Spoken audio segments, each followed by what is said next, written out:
Veja essa imagem aí que Neto vai nos ajudar projetando e discirna se ele está de frente ou está de lado. Há coisas na vida que parecem ser e não são. Tem coisas que nos iludem. Tem coisas que fogem um pouco à nossa perspicácia da realidade. E essas imagens brincam com a gente sobre isso. Vamos para a próxima agora? Aparentemente você tem aí um casal, né, de senhor e senhora, mas se você observar bem os delineios aí das faces deles, né, vocês percebem outras imagens a se formar. Vocês percebem aí que existe um outro casal dentro desse casal, por assim dizer? Ali, né, temos uma moça à esquerda e um rapaz tocando violão à direita. Vocês conseguiram ver isso aí? Essa imagem é bem famosa, né? E parece que na orelha do Senhor tem outra moça ali, né, dentro de uma porta, por assim dizer. Pode passar a próxima imagem. Olha só, parece o rosto de quem? Uma cantora famosa aí, né? Parece que está tudo bem com ela, né? Mas antes de Neto mostrar a próxima, faça o exercício de virar um pouquinho a cabeça de lado assim, tentando ver ela de forma inversa. Começa a ficar estranho, não começa? Pode passar agora, Neto, a próxima. A imagem é assim, ó. E ela invertendo a imagem, nosso cérebro acostumado a formar a posição dos olhos, do nariz, da boca, as feições naturais de um rosto humano, nosso cérebro, de forma ilusionária, talvez assim, né? Ele já faz essa mistura, ele traça essas matrizes diferenciadas para que haja uma harmonia na formação da imagem na nossa mente. Quando, na verdade, a imagem que está sendo mostrada de cabeça para baixo é essa imagem aí toda distorcida, né? A boca ao contrário, os olhos invertidos, né? E assim a gente é iludido por algumas imagens. Há um texto na palavra do Senhor, lá no profeta Jeremias, capítulo 9, eu peço que você abra para lermos juntos os versículos 23 e 24, onde o profeta nos fala sobre ilusão versus realidade. A ilusão da autoconfiança humana versus a glória da dependência no conhecimento de quem Deus é. Jeremias capítulo 9, versículos 23 e 24.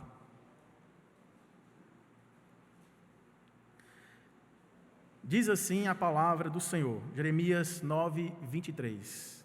Assim diz o Senhor: não se glorie o sábio na sua sabedoria, nem o forte na sua força, nem o rico nas suas riquezas.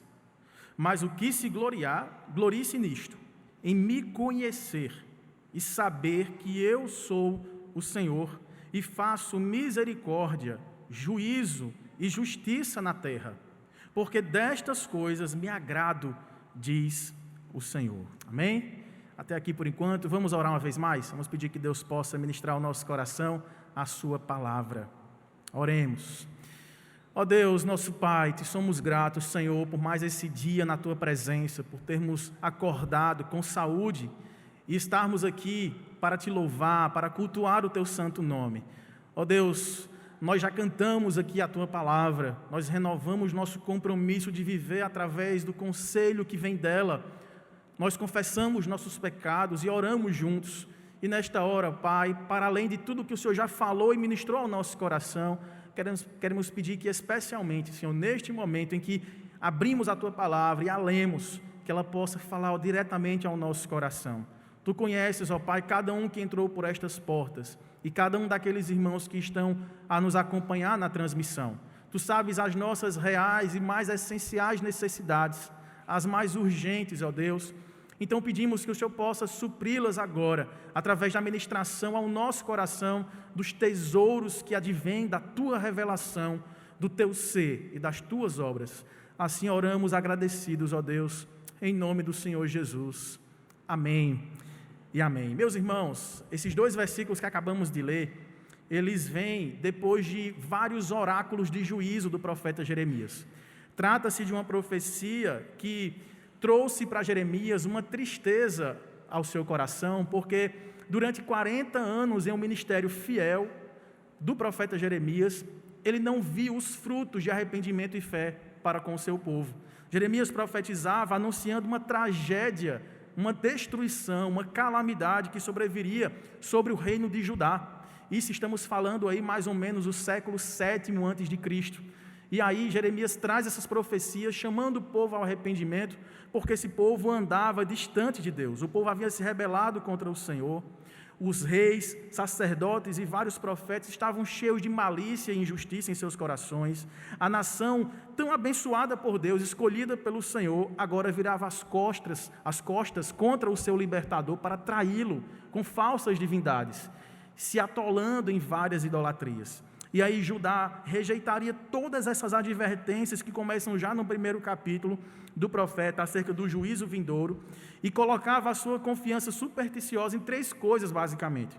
Judá confiava na dinastia de Davi. Os irmãos estão lembrados que Deus prometeu que da casa de Davi jamais se apartaria o cetro da justiça. Então eles imaginavam que assim como Davi triunfou e depois dele Salomão, que Judá sempre triunfaria de qualquer forma. Eles também confiavam, em segundo lugar, no templo sagrado. Para eles, a presença de Deus estava vinculada à posição geográfica do seu templo, à casa de sua adoração. E eles carregavam como que um muleto da sorte, de modo que qualquer mal que sobreviesse a eles, o templo estava lá e os protegeria. Então eles acabavam idolatrando até mesmo aquilo que deveria ser o lugar de encontro com o Senhor, e eles profanavam, não apenas com idolatrias a falsas divindades, mas esquecendo-se do dono da casa, do habitante da casa de adoração, e acabavam de forma supersticiosa, colocando sua confiança em templos feitos por mãos humanas. Em terceiro lugar, eles confiavam na ajuda de outras nações, nos pactos, nos acordos militares, especialmente com o Egito. E vocês devem lembrar que alguns séculos antes, essa mesma nação estava escrava no Egito. Deus havia libertado a duras penas, com várias pragas, aquela nação, e aí agora eles estavam ali meio que fazendo uma parceria iníqua, luz e trevas se misturando para parcerias militares, e eles confiavam que a ajuda do Egito, um povo mais poderoso militarmente falando, poderia livrá-los de qualquer mal. Então vejam que eles estavam colocando suas confianças não no Senhor, mas estavam colocando sua confiança na força do seu próprio braço. E a gente deve lembrar que assim aconteceu. A calamidade veio, Israel, nas tribos do norte, já havia sido invadida pelo reino assírio, e agora chegou a vez de Judá. Babilônia passa pelo Egito, destrói a nação como se nada fosse, e aí passa por Judá, já faz um saque violento ali, levando alguns jovens, levando algumas pessoas para serem escravas e trabalhar e servirem no reino da Babilônia, deixa um rastro de destruição, sitia Jerusalém, a cidade, derruba seus muros, e aquele povo agora estava desprotegido, porque até mesmo o templo fora destruído. Eles voltam com outros cercos e outros ataques, até que enfim a destroem completamente, deixando ali apenas alguns velhos doentes e levando os principais jovens à força de trabalho, queimando as vinhas e deixando ali um rastro de destruição e miséria. Essa profecia se cumpriu, mas ela não veio apenas em forma de juízo. Anos depois, 70 anos depois, o povo experimentaria novamente a bondade misericordiosa, compassiva do Senhor, que é o nosso libertador. Deus os traz de volta, restaura a terra. Essa disciplina do Senhor, nós devemos nos lembrar, ter em mente que ela é uma expressão do seu amor. É um instrumento que Deus usa para conduzir seus filhos à maturidade. Como bem comentou o comentarista Warren Wiersbe, um juiz castiga um criminoso a fim de preservar a lei. Mas um pai disciplina um filho a fim de construir o seu caráter e de assegurá-lo de seu amor. E Deus provou o seu amor, trazendo esse povo a uma grande restauração. Mas mais do que restaurar a terra, Deus estava interessado em restaurar o caráter dos seus filhos. Trazer de volta os seus filhos a uma adoração pura, como nós cantamos, em espírito e em verdade. E é por isso que, em meio a essas palavras de iminente juízo que estava para acontecer, que traria um grande terror àquela nação escolhida, Jeremias encontra consolo e aponta na direção da esperança de que Deus supriria a maior de todas as necessidades daquelas pessoas. É por isso que o profeta faz um contraste entre a glória ilusória, tantas vezes desejada pelos homens, e a verdadeira glória que todos os homens devem buscar. Ele começa com esse contraste no versículo 23, falando da glória ilusória, daquilo que parece ser o que não é, daquilo que nos ilude, que é a confiança na sabedoria, na força e na riqueza humanas. Veja novamente o verso 23.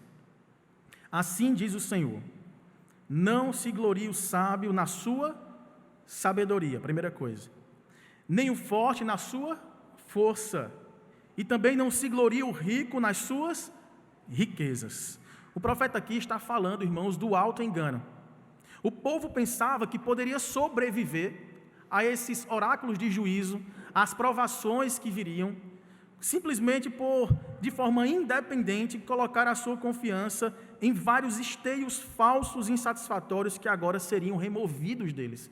Eles seriam de todo defraudados, saqueados, escravizados, punidos, castigados por uma nação ímpia e levados para serem escravos. Aqui nós vemos 3 fontes de autoconfiança que podem dar a ilusão de que elas podem garantir imunidade contra as vicissitudes da vida, que talvez sejam tentações para mim e para você hoje. A primeira delas é a sabedoria.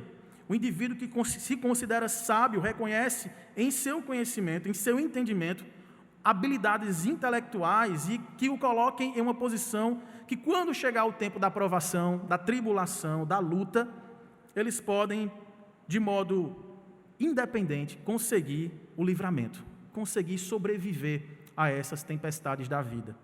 A segunda coisa que o profeta nos adverte é aqueles que confiam na sua própria força, no seu poder. O homem que se orgulha de sua destreza, ele reconhece que sua resistência física poderá trazer para ele vantagem acima da média para lidar com a vida. E a terceira coisa que o profeta nos adverte é sobre as riquezas. O homem rico, ele pode colocar a sua confiança nos recursos materiais de que dispõe. E talvez aqui seja uma referência a um período de 2 séculos atrás desse momento aqui, em que o povo já estava ali na terra prometida e cerca de 3 a 5% da população de Judá representava 50 a 70% da posse da terra. Então, na mão de muitos poucos estavam grandes porções de terra. E talvez no coração desses homens e mulheres havia essa sensação de autoconfiança, de autossuficiência. Nós temos como nos garantir. Poderá sobreviver fome, tempestades, invasões. Nós temos terra, nós temos dinheiro, nós temos como nos assegurar daquelas lutas e provações que atingem as pessoas mais comuns. E aqui, meus irmãos, está a grande advertência do profeta. Porque nem a sabedoria, nem a força e nem as riquezas, nem a combinação salomônica delas, poderiam ser úteis no dia do acerto de contas que estava marcado pelo Deus de toda a terra. Deus estava sendo envergonhado entre as nações. Deus estava sendo zombado entre as nações. Havia sacrifícios, não apenas a divindades ali pagãs, Baal, Moloque e outros, mas até mesmo alguns sacerdotes estavam pegando crianças para oferecerem em sacrifício humano por seus pais a Deus. Abominações foram feitas dentro do templo do Senhor. O povo se voltou contra Deus e se infestou em sua iniquidade, espalhando terror, injustiça, pobreza, difamação, calúnia ao nome do Senhor, trazendo assim também uma vergonha ao seu próprio povo. Os pobres eram açoitados, eram oprimidos e viviam uma vida miserável, enquanto poucos desfrutavam de grande riqueza e batiam no peito se considerando privilegiados. Deus olha para toda essa situação, chama o feito à ordem, mas antes dá a oportunidade para que eles pudessem se arrepender. Como explica mais uma vez o comentarista Warren Wiersbe, não há educação, nem força e nem riqueza, 3 coisas das quais o mundo de hoje depende e se orgulha, que é capaz de garantir a bênção e o livramento de Deus. Se você, por exemplo, voltar um pouquinho para o Salmo de número 20, por favor. Salmo de número 20, versículo 7. Podemos ler juntos esse versículo? Uns confiam em carros, outros em cavalos. Nós, porém, nos gloriaremos em o nome do Senhor, nosso Deus. Veja agora Provérbios, um pouquinho mais para frente aí, capítulo 21, versos 30 e 31. Provérbios, capítulo 21, versículos 30 e 31.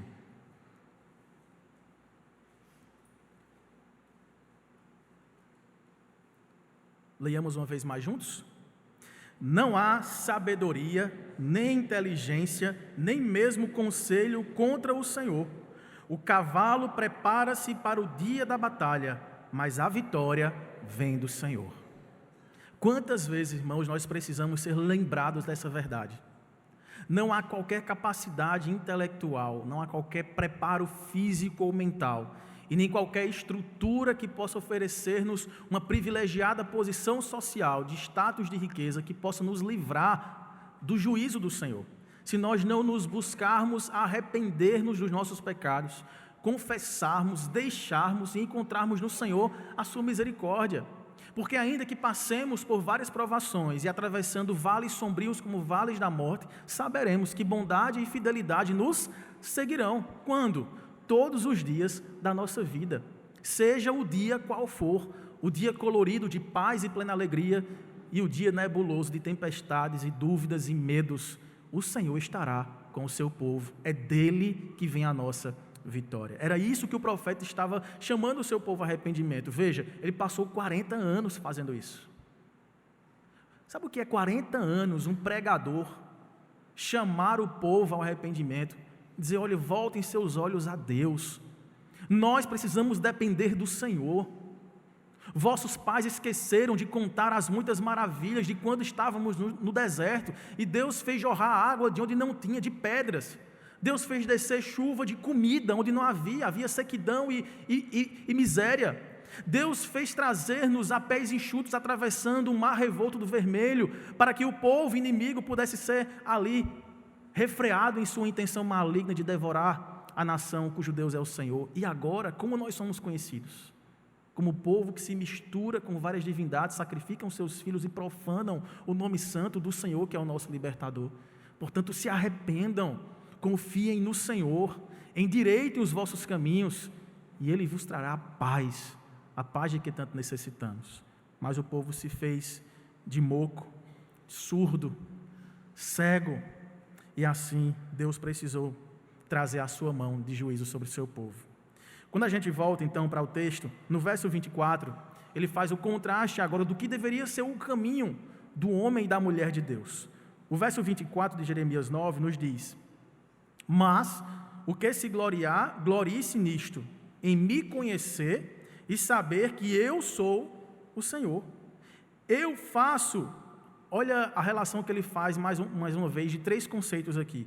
Eu faço 1, misericórdia, 2, juízo e 3, justiça na terra, porque destas coisas me agrado, diz o Senhor.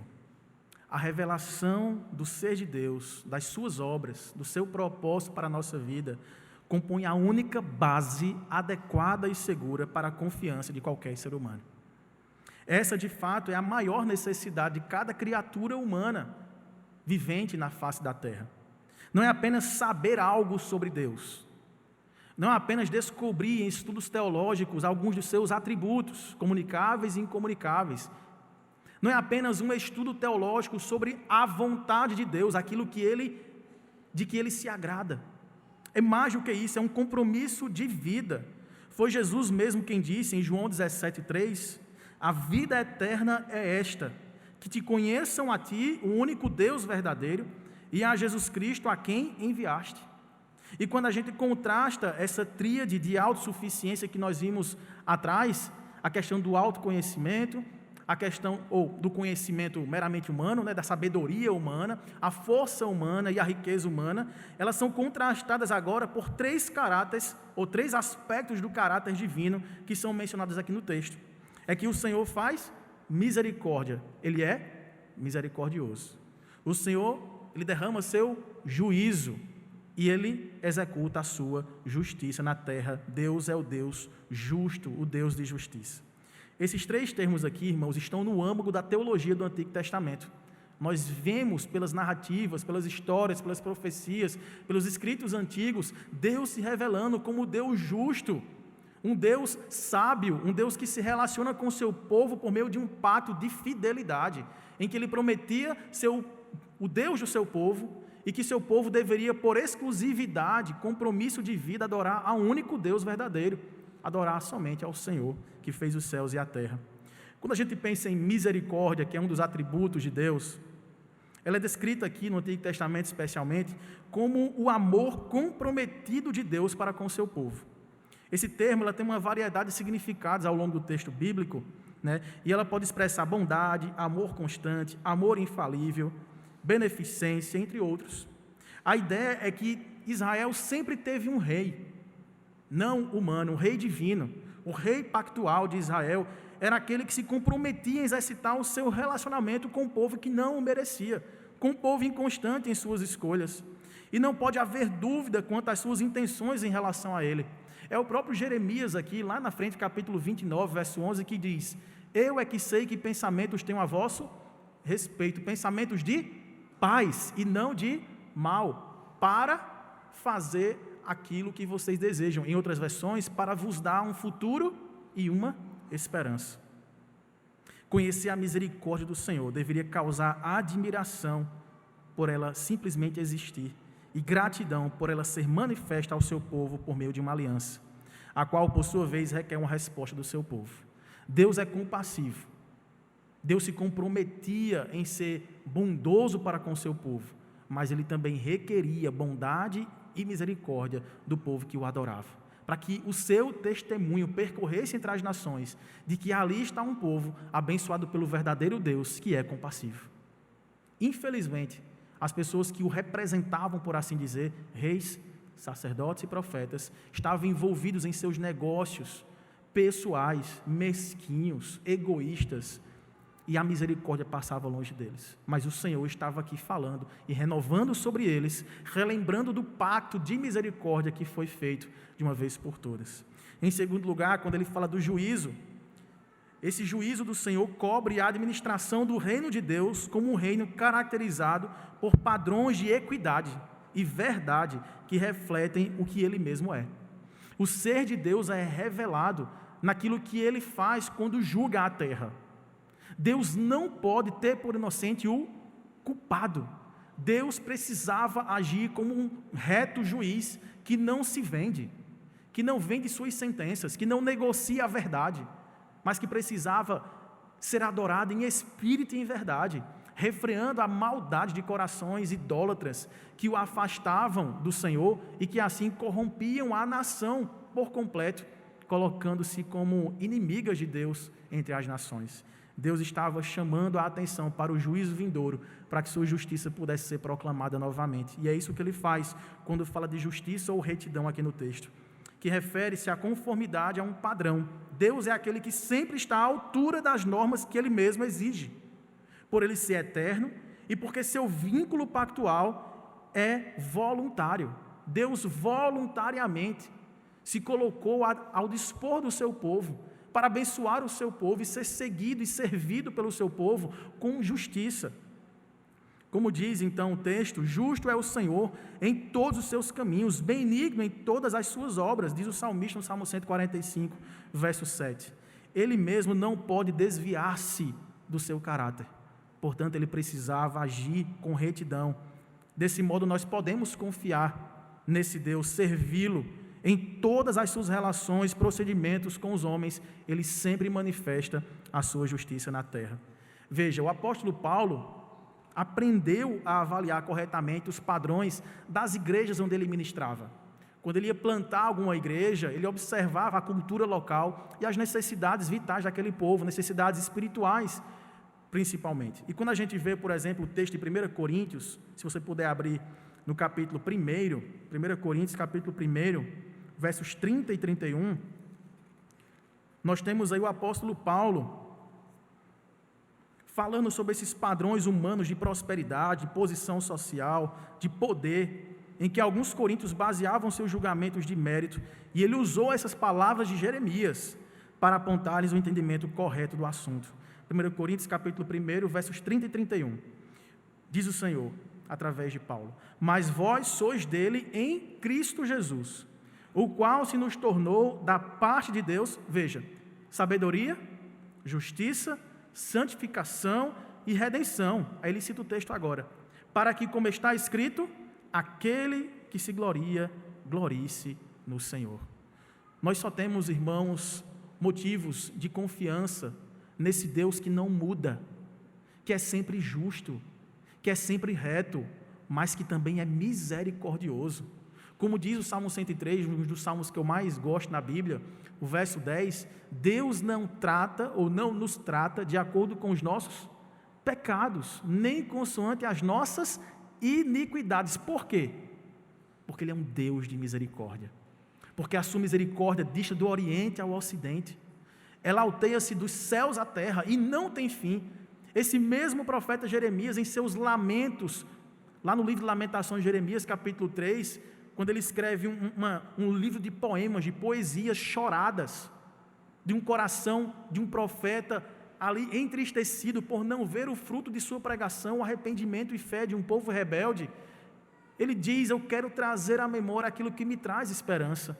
E ele nos relembra, é que as misericórdias do Senhor são novas todas as manhãs, e elas são a causa de não sermos consumidos. Deus, meus irmãos, não se agrada nem da educação que nós recebemos para fins egoístas. Deus não se agrada da influência de poder, de força ou mesmo política que a gente possa ter nesse mundo. Deus não depende da força dos exércitos ou do produto interno bruto de qualquer nação que seja, por mais poderosa que ela possa parecer ser. Antes, Deus deleita-se com um povo que pratica a bondade, um povo que executa a sua dependência em louvor e adoração, confiantes no Senhor de toda a terra, cuja a justiça e a retidão são expressas não apenas na revelação da sua palavra, mas na lida diária da minha vida e da sua vida como povo do Senhor. Deus, pois, conhece o nosso coração, sabe que somos pó, portanto revela-se um Deus compassivo, a fim de que, experimentando a sua misericórdia, nos dobremos em arrependimento e fé e possamos ter uma vida que o glorifique. Conheçamos, pois, e temamos ao Senhor, experimentando a bondade dEle todos os dias. Se Deus nos permitir, nas próximas oportunidades, teremos pregações sobre o ser de Deus, sobre o conhecimento de quem Deus é, sobre os atributos do Senhor, aqueles que Ele nos comunicou, como por exemplo a justiça, a misericórdia, e aqueles que pertencem somente a Ele, a eternidade, né, a pureza plena do seu ser, e assim por diante, a sua infinitude, a sua autossuficiência, para nos lembrar de como é o nosso Deus, de quem é o ser de Deus, e para isso possamos nos dobrar em adoração que seja verdadeira. Não adianta a gente ter um conhecimento de Deus apenas para responder às perguntas daqueles que nos questionam a fé. Conheçamos a Deus para bem adorá-lo. Conheçamos a Deus para amá-lo com toda a nossa força, para que nos admiremos em suas perfeições e para que, se há algum motivo de glória em nosso coração, gloriemo-nos em conhecer e ter o compromisso de viver de acordo com aquilo que Deus revela como sendo sua bondade, a sua graça e o propósito para o qual existimos. Refletirmos quem Deus é, uns para os outros. Amém? Vamos orar ao Senhor. Feche seus olhos. Oremos ao nosso Deus. Nosso Deus e Pai, muito obrigado, Senhor, por mais essa oportunidade, ó Pai, de ouvirmos a Tua voz através da ministração da Tua palavra, fonte verdadeira, confiável, autoritária, Senhor, de quem Tu és, da Tua vontade e do Teu propósito para a nossa vida. Ó Deus, não permita que nos façamos cegos, mudos ou surdos.